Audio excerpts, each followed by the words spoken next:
we have with us Dr. Arindra Thakkar, Pulmonary and Critical Care Medicine from Sanjeevani Hospital, Ahmedabad.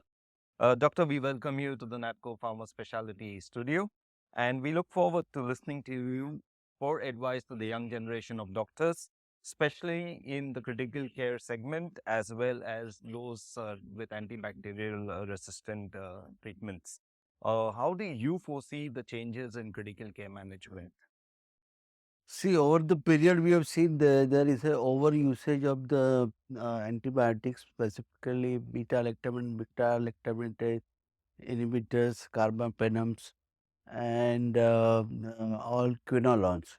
So nowadays we are seeing more of the carbapenem resistance bugs, and some of them are resistant to specifically meropenems, biopenems also. So I think it's really emerging situation.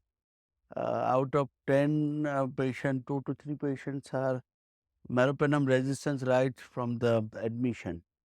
So it's an alarming situation now. Uh, what would you advise the young ICU doctors to do in enhancing patient care? Yeah, see, the survey their ICU microbiology. See, each of the ICU has a different microbiology biofilms.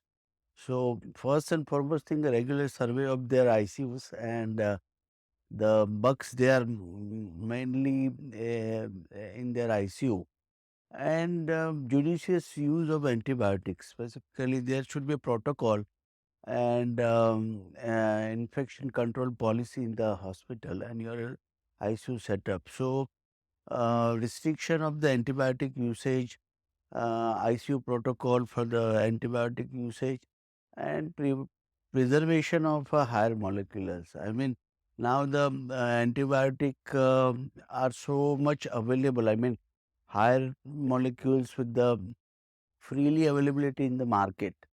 So, over usage of the higher antibiotics are in a rapid manner. So, young doctors, I will advise, okay, use judiciously your antibiotics.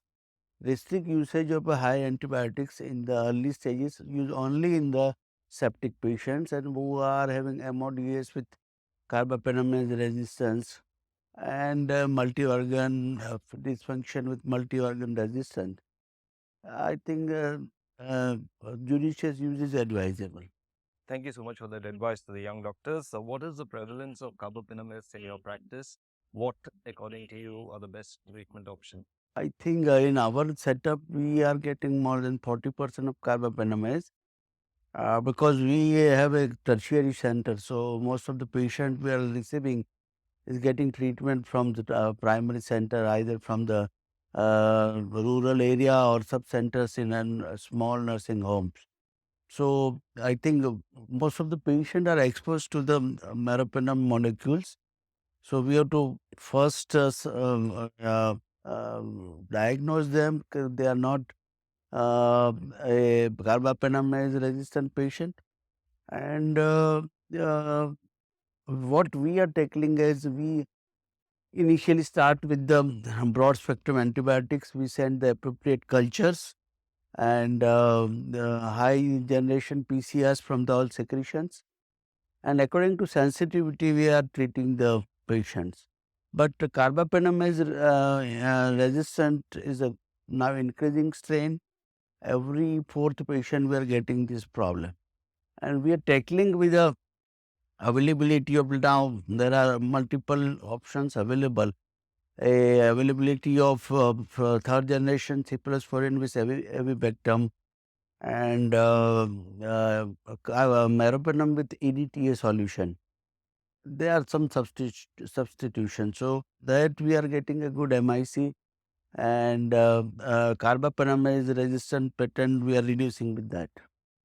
Dr. Arindra, we thank you so much for your valuable time in the Natco Pharma studio, and we wish you all the best in your practice.